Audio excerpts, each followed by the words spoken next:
Nu, ko, dārgie draugi, mums ir pavisam maza, bet neplānota 4 minūšu pauzīte. Varat atbrīvoties, ieelpot, un tūdaļ pat pēc 4 minūtēm būs mūsu noslēdzošā prezentācija par to, kā izveidot kompānijas kultūru attālinātā darba laikmetā.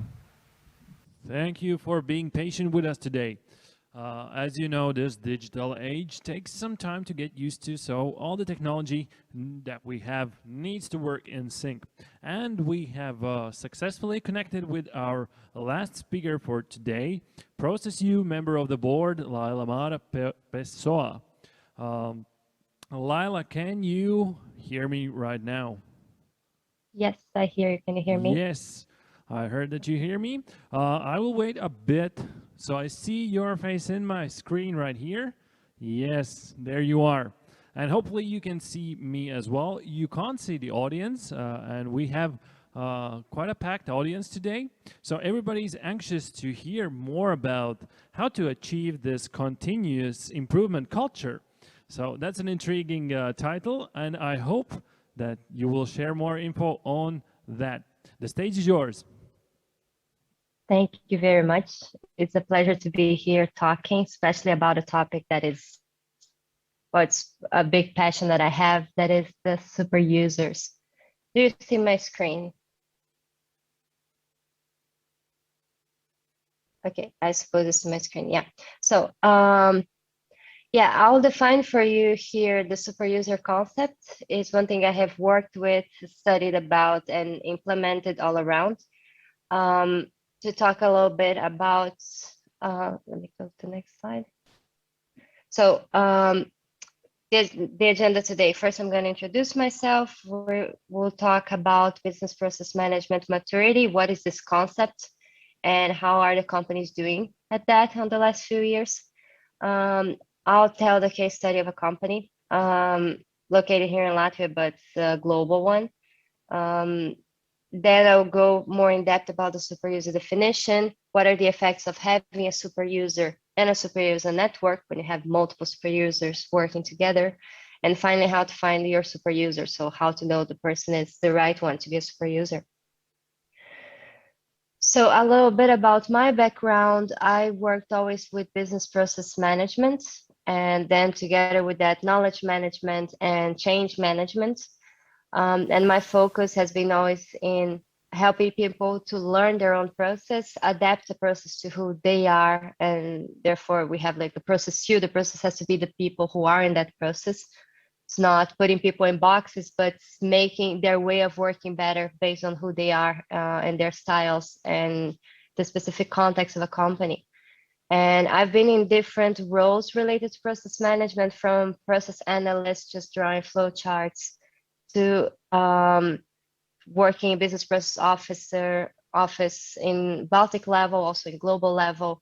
I've been responsible for, in global level, for all the process documentation in a global company.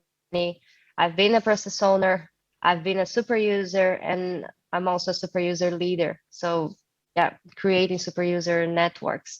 And now I'm the executive director of Process U.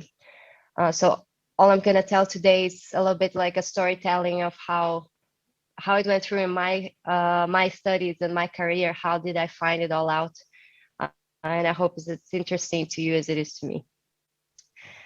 So what is business process management maturity? So multiple companies have been trying to analyze their internal operations using exactly process management. So looking at the flow, which is basically, let's say, flow charts. First you do this, then arrow, then you do that, then decision, to arrows. And doing this with the whole company is a very good way of analyzing your work, to make sure you find all of the inefficiencies, you see what is more logical, you see there are two people doing the same thing, can we optimize it? And when you talk about maturity, it's how far did the company get in terms of doing this well in their company. So we have 5 different levels. I'll just give a very quick overview. Level 1 is the culture of heroes, when you have one person that loves the idea of doing process management, but he's the only Smurf there. He's the only person with the idea So it's all based on him. As soon as he, I don't know, goes to maternity leave or changes the department, all the efforts stop. On the level 2, you start having more people understanding process management, but they're all inside of their department. So they're able to see in a logical sequence what their team does, but they still don't connect with the rest of the company. That's why you have the walls in between. So you really don't see more than the walls of your cabinet. Level 3 is when finally the walls break down. So you're able to see what happens outside, how my process is connecting with other people. But you're still with your team in your cabinet. Level 4 would be when finally everybody starts really collaborating. So I not only know what is happening on each step, but I actually actively talk to people in other departments, try to solve the problems, focusing on the full flow, on the full process. And level 5 would be when everybody in the company, or the majority, understands the logic of thinking and processes and collaborates. So that's a very basic explanation. And to give an idea of how are the companies doing on that, because that's not a new topic, I have been looking at researches and state of the industry reports. So basically surveys made with companies all over the world to understand how are they doing. And what happens is that most of the companies fall into level 2. So they don't manage to grow more. They do all their efforts, they draw all their processes, they implement systems, but in the end, they never get to a level where people are actually thinking in process, actually collaborating. It's still each one look at his own department. So these are reports from, for example, 2014. Most organizations are in the level 2 of the maturity scale. And also in 2014, they said that in 2005, and now it's exactly the same thing. That was 10 years. And of course, I looked at the last reports from 2020. Nothing has changed. The companies are basically on the same level of maturity in process management. And why could this be? So there are multiple factors you have to consider when you're implementing process management, but overall an approach in your company, like any management approach you decide to implement. So you have the strategic alignment part of setting the right KPIs to make sure people are focusing on what they should. You have governance, that is the roles, and how do you improve the way of managing. You have methodologies, technology, that is which systems you are using, how is the system designed, how does he make you think, basically. Is he putting the departments together or not? And do you have tools for drawing processes, for improving processes? And then you have people and culture. That it's basically how much do people understand process management or their own processes? Do they see the value of collaborating inside of a process? Do they actually do something with that understanding, or they just say, oh yeah, in theory they get it, but they don't really collaborate? Are people willing to, if you have a project related to a process improvement, are people willing to participate in the project? Are managers also, did they buy in the idea of collaborating and looking for growing throughout the departments, not just in their own team? So these are different things that you have to consider. You have to grow on all of these levels to be able to grow. And what I see in these reports where they're evaluating how are we doing in business process management, I see that most of the questions they are asking are related to the first 4, but very few questions related to how do I help people learn about process? How do I develop that mindset on them? How do I explain to them what's actually happening? So I understood that these 2 were really not taken care of. And there could be many reasons for that. I don't know, maybe the people working in process management come much more from an IT background or in engineering. So they're not that focused on people and culture, but there is really, really a lack. And then some years ago, I conducted this study in a company in Latvia. That this shared service center is based in Latvia, but it's a global company. And I compared 6 different departments. 4 departments had what I call the super user, and I'll define on the next slides. And 2 of the departments didn't have the super user. And all the departments were very similar in many other factors. So like the big difference was really having a super user or not. And here you can see the numbers would be the level from 1 to 5 on the maturity scale, 5 being the highest. And here I put the average of the departments. So you see there is a big gap between the departments A to D that had super users and the department EF that don't have super users. So they're basically 1 level up on, or half level up in all the different factors. But in people and culture, you have more than 1 level of difference, 1.5 levels of difference. So this showed me that it correlates, the super user correlates with growing more in process management maturity, but also correlates with people and culture aspects that haven't been very taken care of in many companies. So what is exactly the super user? The super user is a person that is basically unlocking the superpowers of his team. What does this mean? He helps to put the processes in service of the team. Because what happens very commonly, a big company decides, let's do process management, let's implement an ERP system, like a big system for all the company. And then they have a 2-year, 3-year project. They draw all the processes. They disturb everybody's everyday work to do that. And when it's ended, people are happy that finally the project is ended. Leave me alone. So many people see process management or the system as a burden, like an extra job, an extra task that will just make me be more busy and not be able to go home early or on time. Or people see it just as a lot of drawings that, okay, they have their flow charts, they have their boxes, and who cares? So they don't see that actually this can support so much the team if you're able to connect the processes with everyday work. So that's basically what a super user is doing. And how do I define a super user? A super user is a process and knowledge management expert inside of his own department. So he's a person inside of the team that knows very well what the processes are, basically how do we work. It might be someone that is always training the newcomers because he's the one that knows how to explain everything. And then he takes care of that knowledge inside of his team. So he supports the team to understand better how they work. He sees new ideas. He sees how to implement those ideas. Can we improve our process?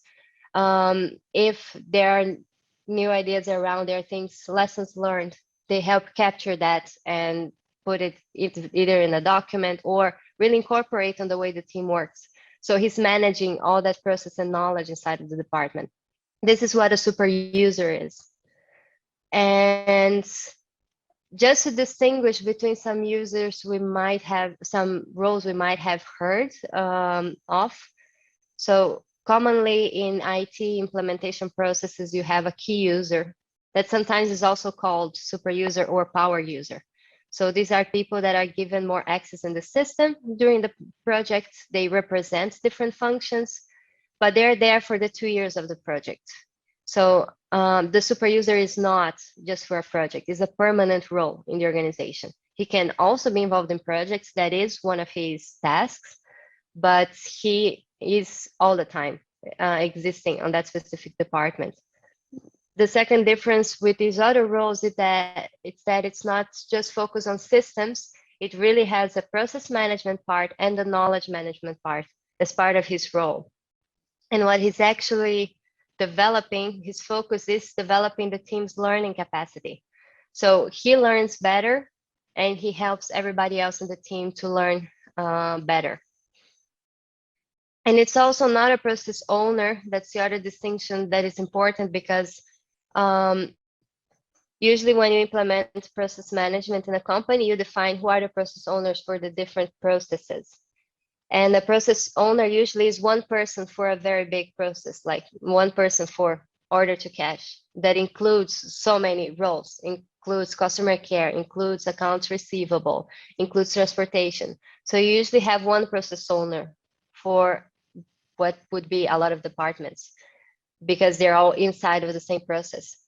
And the distinction between the super user and the process owner is the fact that the super user is really inside of a specific function.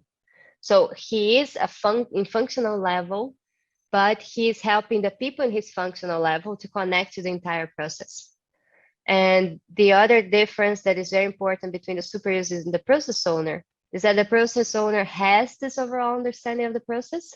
So he can take decisions of this is good to change, it's not good to change, but he lacks the everyday job experience of actually enter things on the system and processing transactions. Many times the process owner was before someone in operation, so he had that experience before, but the longer he's outside of that everyday tasks, then he's farther from reality, even if the overall knowledge is there and it's very necessary. But let's say if a system changes, he won't be able to say, I was clicking 4 times, now I have to click 10 to do the same thing. The process owner won't see that. That's something that only someone that's in the department is going to see. So it's just to distinguish between the other roles that already exist around. Yeah, so person knowledge specialist located in the team. And so why does having a super user works? And here I wanted to summarize very quick the effects of what he's doing. So the first effect of having a super user is that he is a filter and channel for things going up and down in the organization. So on one hand, the business process office or whoever had an idea up there and says, okay, let's implement that. He will be able to say from the other peers' perspective, what does that mean? And he will be the best person to transmit that to them for multiple reasons, because people trust him better because he's in the team, he's also executing that process, but also because he knows the situation of his team, he knows exactly the impact. At the same time, he's a filter bottom up because he can see the ideas that show up in his department and work on them. And some ideas or issues or questions he'll be able to solve because sometimes it's a training issue, sometimes it's just a bug, so it goes to IT. But then he will filter what is really a process improvement that has to go up for a higher level to decide on the process level. So he brings this up. And this means that whoever is up there taking decisions on the process level doesn't have so many requests because a lot has been filtered and solved before. So this makes it much more possible to be changing things in the organization because you have less things to process and things are already chosen and discussed in a lower level.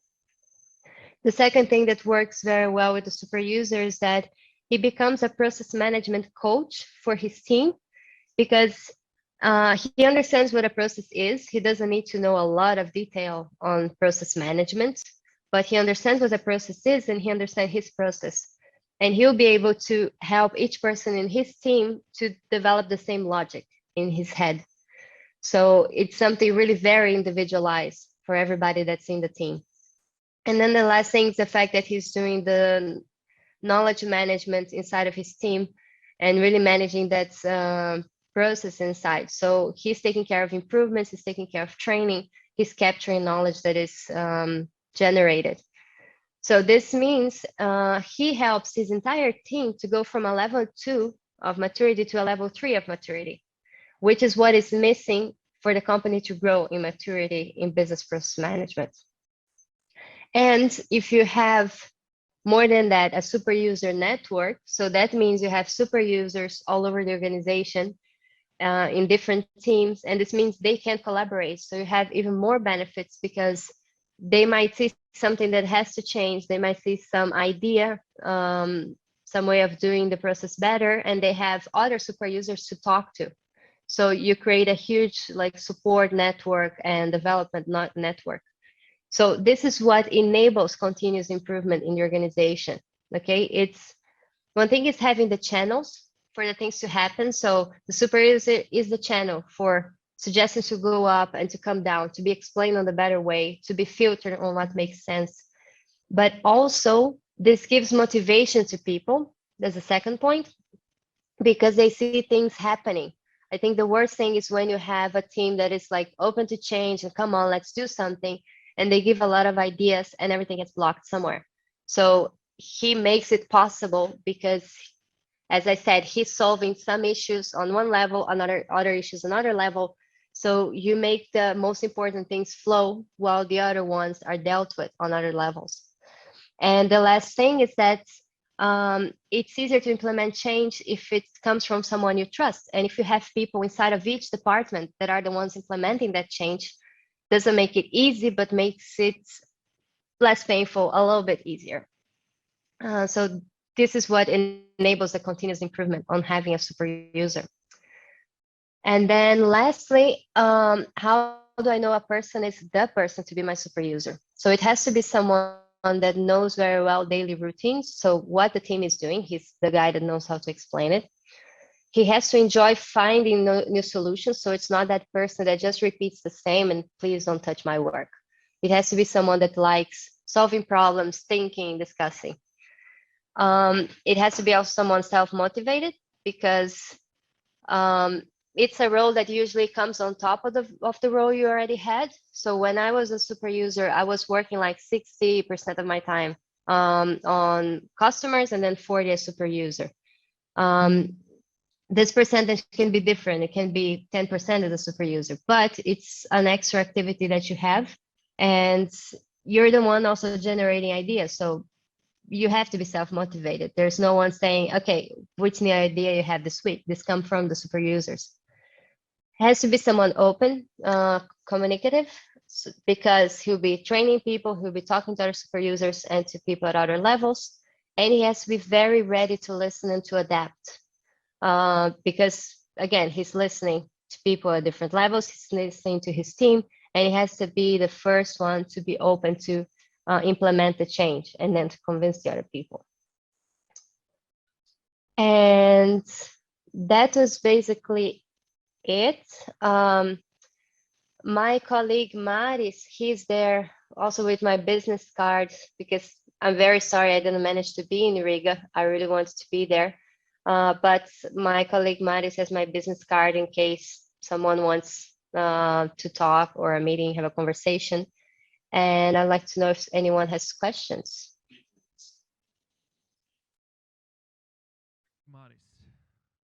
You should be there. Hello. I see you in the back. So if any of the audience have any questions, could you raise your hand one more time? There you are. That's where you can head for contacts and questions. But meanwhile, Laila is still with us. Maybe you have some questions already from the audience. I don't see any raised hands, but we have one question before we let you go. You explicitly told us how this super user can actually improve the processes, but could you share a bit more information how a company can nurture these super users, or if there are any at the moment, how can they create one? That's actually a journey. There has to be first an explanation in the company of, okay, that's the idea, let's have super users, because you need the buy-in from the managers because you'll be occupying their people. I think the fact of having, when you implement a super user, make it once a network, creates also a sense of community for them. So they feel like I'm part of the club, I'm part of something. And it also helps a lot to give different trainings for them. So start with knowledge management training, for example, how to better organize documentation. So there are multiple things you can do to make this super user network grow little by little. But it depends. There are many ways of doing it. All right, thank you. If there are no other questions, let's wrap it up for today. Let's say thank you with applauses. Laila Māra Pesoa, member of the board, Process U. Thank you. And thank you all for coming today to Smart HR Stage at RIGA COMM 2021 conference. We hopefully will see you next year at RIGA COMM 2022. If not, let's see you throughout this whole year in Smart HR events each month. All right, thank you guys so much for coming, and I wish you the best for today. Bye.